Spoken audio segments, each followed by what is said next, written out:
President Trump had dinner with Democratic leaders Chuck and Nancy this week, and they seem to have cooked up at least the outline of a deal on immigration that has many of the most devoted Trump supporters worried. So where do we stand on DACA, and who's driving the agenda now here in Washington? Joining us from Chicago, Dick Durbin, the Senate's #2 Democrat, and here in Washington, Republican Senator Roy Blunt. Well, gentlemen, let's start with a big question here in Washington. The most immediate question: does President Trump have a deal with former Speaker Pelosi and Democratic leader Chuck Schumer when it comes to DACA or not? And here's part of what was a shifting conversation on Thursday. The wall is going to be built. It'll be funded a little bit later. It was a very, very positive step for the president to commit to DACA protections without insisting on the inclusion of or even a debate about the border wall. They cannot obstruct the wall. The wall to me is vital. If I don't get the wall, then we will become the obstruction.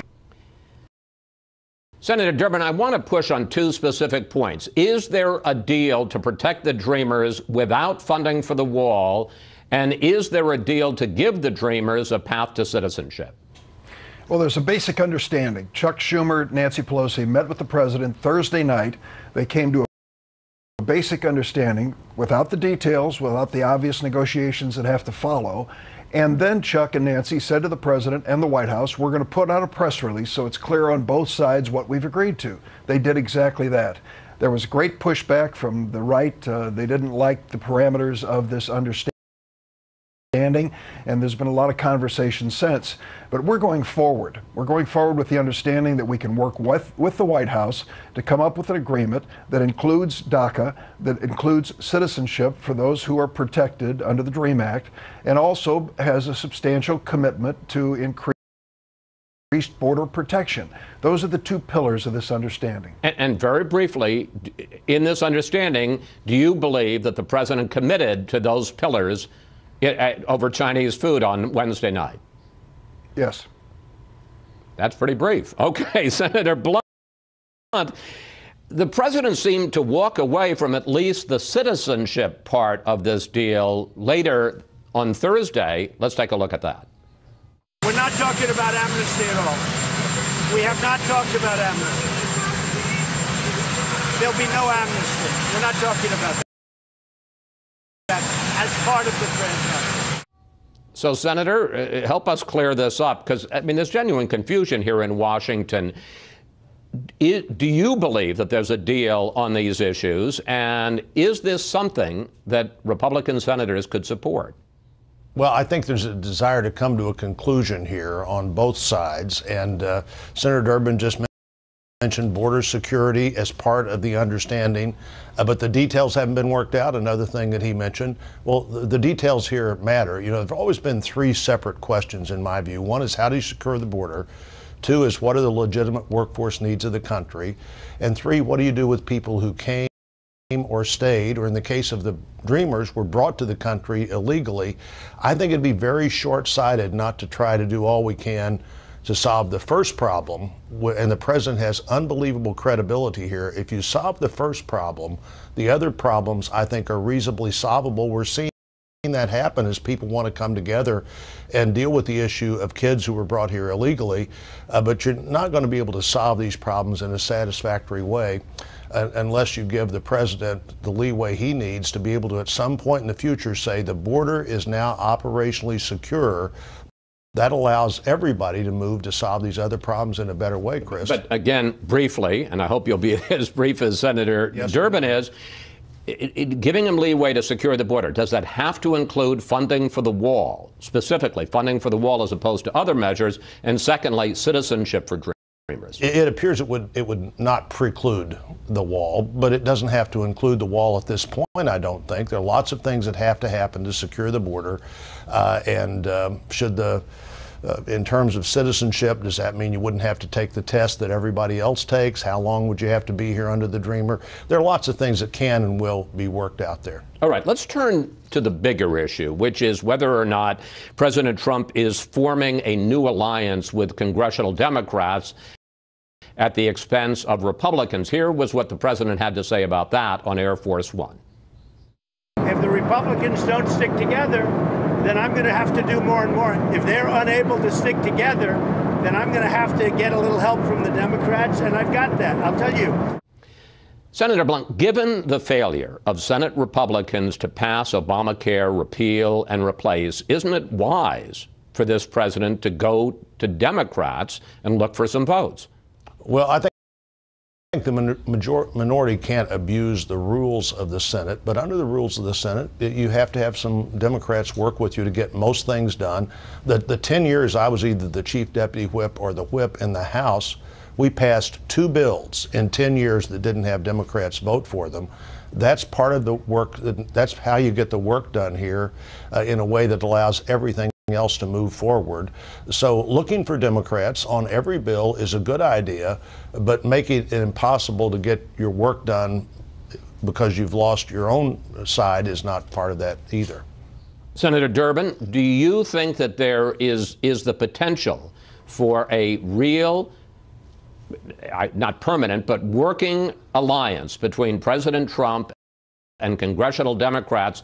And what do you say to those members, folks on the left, who don't trust this president and don't trust making deals with him?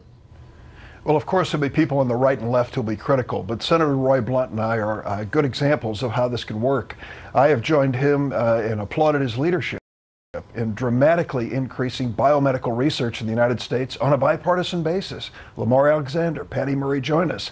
2 weeks ago, Schumer and Pelosi sat down with the president and the other leaders and said, we can help you move immediately for Hurricane Harvey assistance, to have a short-term spending bill so the government doesn't shut down, and to extend the debt ceiling of the United States. We'll do it on a bipartisan basis, Mr. President. That's what America wants. And the president said, I'll take it. We did it. And we can do more like that as long as we trust one another, respect the differences that we obviously do have, but try to work toward a goal. Patty Murray and Lamar Alexander have accomplished more in the last 2 weeks of strengthening our health care system and moving forward to make the Affordable Care Act more affordable and more transparent than we achieved in 7 months of partisan wrangling on the floor of the Senate. It can be done. But there are some differences. I mean, you talk, for instance, about NIH spending. The Trump administration wants to cut NIH spending. And let me talk about another big difference on the hot issue of tax reform. The president wants to slash corporate taxes and end the estate tax. Democrats oppose both. The president talks about paying for tax cuts based on assumptions of dramatic growth. Democrats reject that. Senator Durbin, is there a deal, given those very sharp differences, fundamental differences, is there a deal to be made on tax reform? Chris, there will be differences, but that's what the Senate is all about.